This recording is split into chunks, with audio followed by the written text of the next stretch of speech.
berdoa. Terima kasih Tuhan atas tunjangan Tuhan sepanjang hari ini. Kami kembali berdoa kepada nama Tuhan, di mana hamba akan membagikan firman Tuhan, biarlah hamba dapat berkata-kata sesuai dengan kehendak saja Tuhan. Tuhan doa kami dalam Yesus. Amin. Baik, selamat Sabat buat kita semua.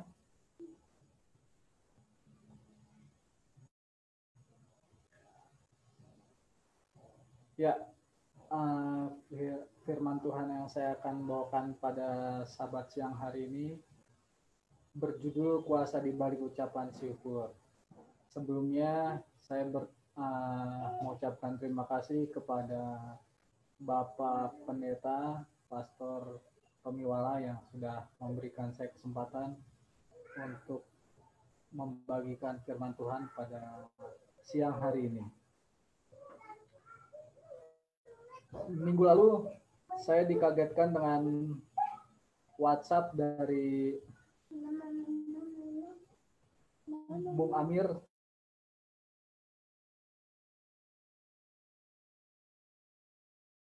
Buka atau lagu tutup khotbah. Di situ saya kaget.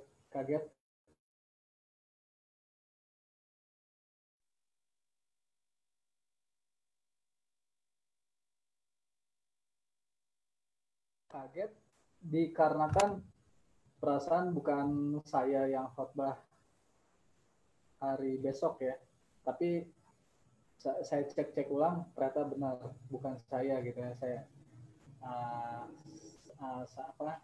Saya bilang ke Bung Amir, perasaan bukan saya Bung. Oh iya, saya salah baca. Dia bilang, wah bikin kaget aja gitu kan.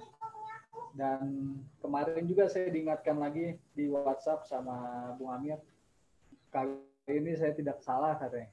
Ya betul, saya bilang tidak salah. Dikarenakan saya pada hari ini berbicara di khotbah siang Sabat hari ini. Baik, nggak tahu ya, cuaca di sini saya merasakan dingin sekali. Nggak tahu di tempat-tempat saudara, seperti di Cihanjuang, Ibu Ade yang daerah tinggi, Bapak Pendeta kita nggak tahu ya apakah dingin di sana. Mungkin Evelyn juga yang sepertinya ada di Kota Baru ya, di Villa Istana Bunga ya. Dingin juga di sana atau gimana, seperti Opung Simatupang. Ya, atau mungkin ini hanya saya sendiri yang dingin karena gugup, saya juga tidak tahu. Tapi mudah-mudahan udara semua di sini kayaknya dingin semua ya. Sepertinya sih begitu ya. Rata ya. Nggak tahu Abang Brave di sana dingin atau tidak, kayaknya panas di sana. Sepertinya ya. Oke, baik. Firman Tuhan yang saya akan bagikan ya. Tadi sudah dibilang di dalam Efesus 5 ayat 20 ya. Ucaplah syukur senantiasa atas segala sesuatu dalam nama Tuhan kita Yesus Kristus kepada Allah dan Bapa kita. Baik. Saya mau bertanya sebelumnya.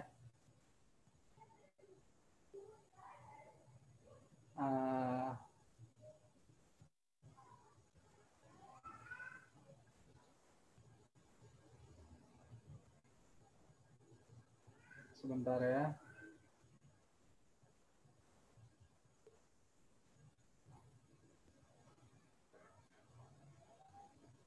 Siapa yang di masa pandemi ini mengucapkan syukur? Ada yang angkat tangan. Oke, Bapak Indri. Ada lagi Abang Brave ya, saya lihat di sini Abang Brave. Kak Evelyn ya. Oke, Opung Simatupang. Terima kasih semuanya. Mungkin yang tidak terlihat mengucapkan syukur juga ya. Di mana ada yang bisa yang angkat tangan volunteer mengucap syukur atas apa?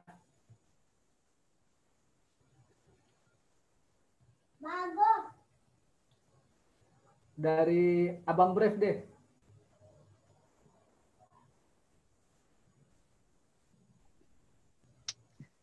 Mengucap syukur ya, adanya jadi kita berkumpul sama keluarganya lebih lama. Biasanya kalau saya itu kan kalau sekolah dari pagi sampai sore lah, deket maghrib baru pulang ke rumah. Jadi di rumah cuma ya makan tidur, habis itu paginya berangkat sekolah lagi.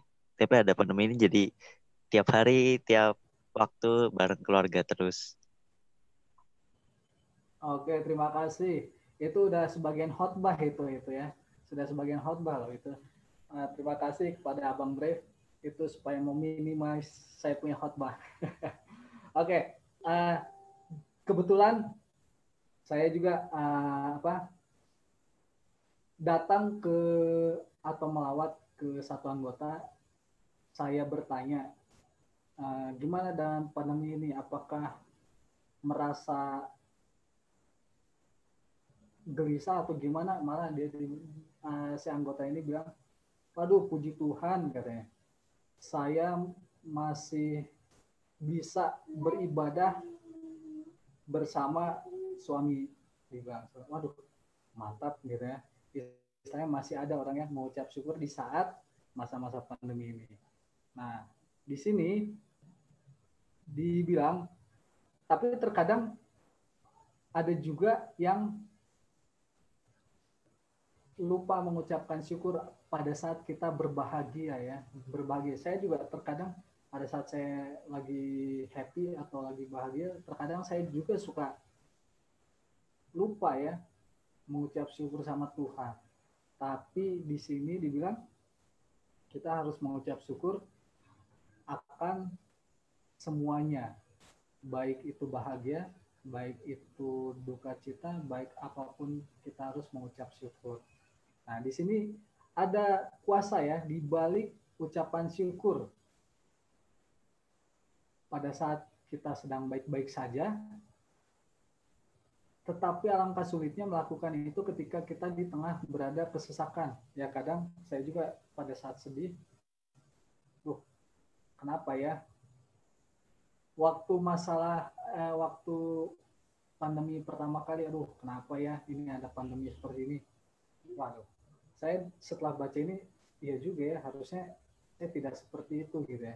Dan yang sangat disayangkan lagi, ada banyak orang lupa untuk mengucap syukur ketika keadaan sedang baik-baik saja. Banyak juga ternyata. Dan juga alangkah sulitnya melakukan itu ketika kita ya semuanya ya, baik kesesakan, baik itu senang. Dan juga di sini sebuah ucapan syukur sesungguhnya merupakan hal yang sangat penting dalam kehidupan kekristenan, bukan cuma untuk menunjukkan kita sebagai pribadi yang menghargai segala yang sudah diberikan Tuhan dalam hidup ini, tetapi juga karena ada kuasa di balik sebuah ucapan syukur. Ada benarnya juga, pada saat kita mengucap syukur dalam segala sesuatu, yang saya rasakan adanya kuasa ya, kuasa kalau aduh terima kasih Tuhan, ya istilahnya ada kayak suatu kelegaan. Nah di sini juga hari ini kita akan fokus kepada bagaimana besarnya kuasa di balik ucapan syukur. Nah di sini kalau kita lihat tadi di bacaan bersautan atau bacaan bersama-sama tadi yang dibawakan oleh Ibu Sitinya, di mana ketika Tuhan Yesus memberi makan ribuan orang, itu adalah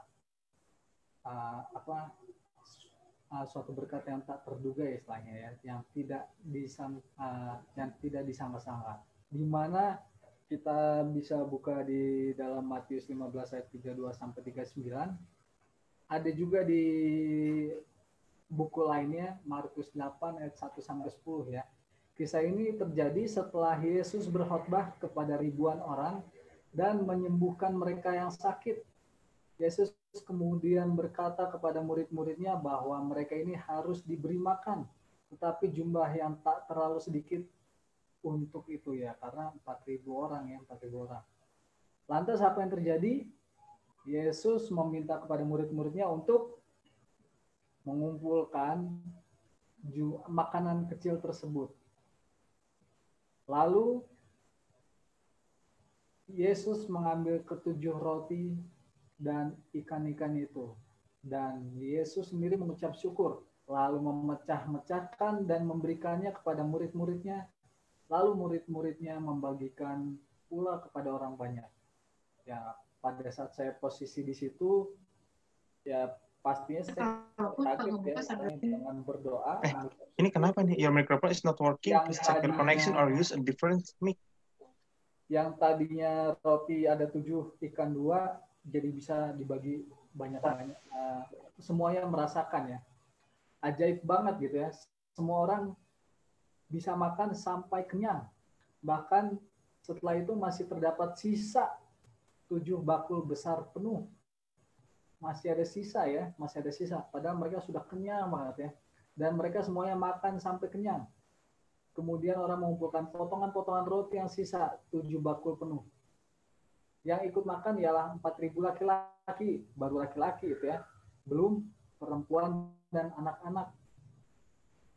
Itu ada di ayat 37 sampai 38. Apa yang terjadi tidak mungkin terjadi menjadi yang tidak mungkin terjadi menjadi mungkin. Apa yang membuat hal mustahil itu kemudian mungkin. Ya, jadi apa yang Tuhan itu tidak ada yang tidak mungkin ya. Bukan seperti ya maaf ini melenceng dari kayak film yang Mission Impossible ya, misi itu ya, tetapi buat Tuhan itu semua mungkin ya. Nah, di sini kita bisa melihat bahwa kunci di balik pengucapan syukur seperti yang tercatat di dalam ayat 36. Nah, dari sini kita bisa melihat bahwa jelas ada kuasa di dalam ucapan syukur. Lalu ada seorang pendeta ya, pernah merinci ucapan syukur dan dia berkata ucapan syukur itu merupakan bentuk pengungkapan atau cara di mana kita menyerahkan segalanya termasuk masalah-masalah yang kita alami ke dalam tangan Tuhan. Gimana caranya saya menyerahkan masalah-masalah saya kepada Tuhan. Terus berikutnya berserah sepenuhnya. Mengatakan kepada Tuhan bahwa kita mau dibentuk dan diproses sesuai cara dan kehendak Tuhan. Membiarkan kasih Tuhan mengalir dalam hidup kita. Membiarkan kuasa Tuhan bekerja dalam mengubahkan hidup kita. Meninggalkan segala keinginan pribadi kita dan menerima semuanya sepenuhnya apa yang terjadi. Bahkan dalam keadaan paling buruk sekalipun. Menghargai segala sesuatu yang sudah diberikan Tuhan kepada kita hari ini. Percaya dengan iman bahwa seburuk apapun yang kita alami hari ini ada suatu rencana besar yang Tuhan sediakan bagi kita di depan sana. Ya, dengan apalagi dengan situasi pandemi ini ya, kita tidak tahu apa rencana Tuhan ke depannya. Bencana apapun itu atau ya, pasti ada rencana Tuhan yang tidak kita ketahui. Nah, di sini dan ada banyak hal lagi yang bisa kita peroleh di balik sebuah ucapan syukur. Sulit-sulitnya pergumulan yang tengah kita hadapi saat ini, Tuhan sudah berkata agar hendaknya kita jangan takut. Nah, di sini bisa kita buka ya di 1 Tesalonika 5 ayat 18 ya. Di dalam Filipi 4 ayat 6. Di mana di sini dibilang sesulit-sulit pergumulan yang tengah kita hadapi saat ini, Tuhan sudah berkata agar hendaknya kita jangan takut. Janganlah hendaknya kamu khawatir tentang apapun juga, tetapi nyatakanlah dalam segala hal keinginanmu kepada Allah dalam doa dan permohonan dengan ucapan syukur di dalam Filipi 4 ayat 6. Dari ayat tersebut kita bisa melihat bahwa kita tidak perlu khawatir. Tidak perlu khawatir, tapi terkadang setiap kali saya mendapatkan ya sesuatu masalah kecil pasti khawatir ya. Ya, pasti ada khawatirnya. Tetapi di sini dibilang jangan khawatir. Makanya terkadang istri saya lebih kuat daripada saya. Saya terkadang khawatir, istri saya malah, kenapa harus takut sih istilahnya. Waduh, benar juga ya. Malah saya dikasih tahu seperti itu. Dan kita diperkenankan untuk menyampaikan keinginan dan harapan kita kepada Tuhan, dan itu dilakukan dalam doa dan permohonan yang disertai ucapan syukur. Nah, coba kita buka di dalam 1 Tesalonika 5 ayat 18. Ada yang bersedia membacakan? 1 Tesalonika 5 ayat 18.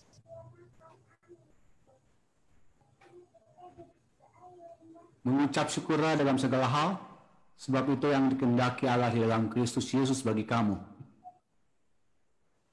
Nah, mengucap syukurlah dalam segala hal, sebab itulah yang dikehendaki Allah di dalam Kristus Yesus. Nah, dalam segala sesuatu ya, tidak ada senang kita mengucap syukur. Baik sedih pun kita harus mengucapkan syukur. Jadi semuanya itu kita harus mengucapkan syukur. Dan kita hanya perlu bersyukur dalam sebagian hal saja, jangan sampai ya. Hanya ketika semuanya berjalan baik katanya. Ayat ini mengatakan tidak, kita diminta untuk mengucap syukur dalam segala hal. Sebab itulah yang dikehendaki Allah sebenarnya dalam Kristus bagi kita. Ingat pula bahwa penyampaian ucapan syukur pun harus dilakukan dalam nama Yesus.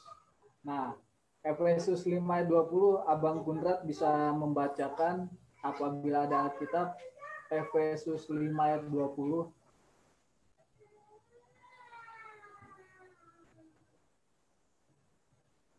Abang Kundrat apa megang Alkitab?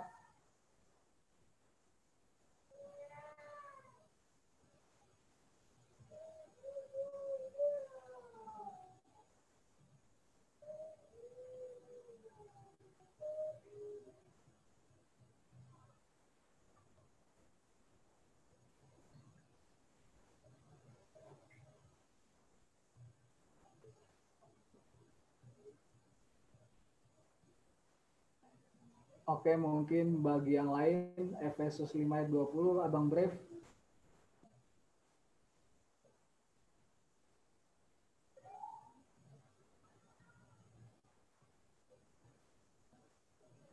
Efesus 5 ayat 20.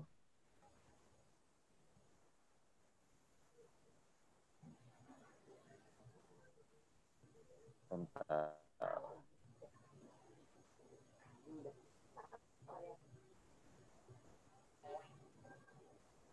ucaplah syukur Tuhan kita Yesus Kristus kepada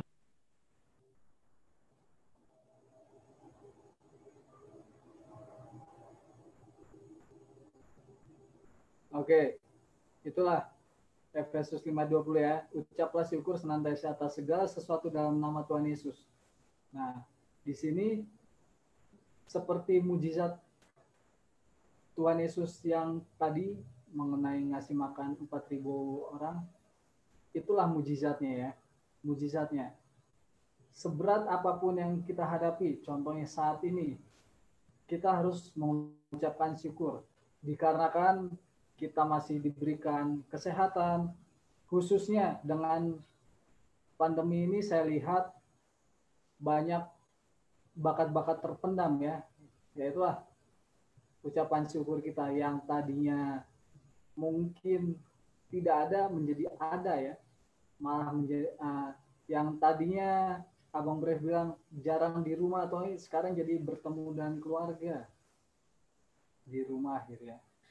Ada ini ya, banyak banget ucapan syukurnya ya. Dan juga di sini kuasa Tuhan akan bekerja lewat ucapan syukur kita sehingga mujizat yang paling mustahil sekalipun akan bisa terjadi.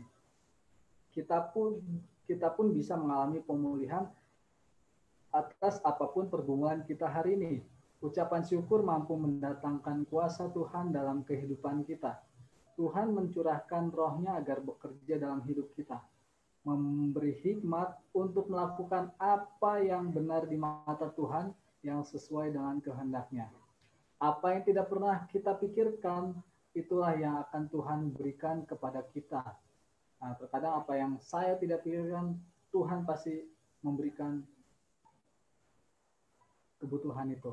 Dan apa yang tidak pernah dilihat oleh mata dan tidak pernah didengar oleh telinga dan yang tidak pernah timbul di dalam hati manusia, semua yang disediakan Allah untuk mereka yang mengasihi Dia. Itu di dalam 1 Korintus 2 ayat 9. Jadi kunci dari semua itu adalah ucapan syukur. Karena ucapan syukur itu sudah membuktikan bahwa kita sungguh mengasihi Dia dan percaya bahwa segala yang Dia berikan adalah hanya yang terbaik bagi kita. Oleh karena itu, janganlah putus asa, hilang harapan atas apa yang kita alami. Semua itu tidak akan memberikan manfaat apa-apa dan hanya akan menutup turunnya berkat Tuhan atas diri kita. Betul? Kalau kita tidak mengucap syukur, itu akan menutup berkat ya bagi kita ya, menutup berkat bagi kita. Tetapi di sini sebaliknya, ucapan syukur yang paling sederhana sekalipun yang berasal dari hati yang tulus, ya, akan mendatangkan berkat berkelimpahan atas hidup kita. Nah, semoga dengan apa yang sudah kita dengarkan ini dapat kita ambil yang baiknya. Kita harus bersyukur dalam segala sesuatunya. Demikian khotbah saya pada hari ini. Tuhan memberkati. Terima kasih.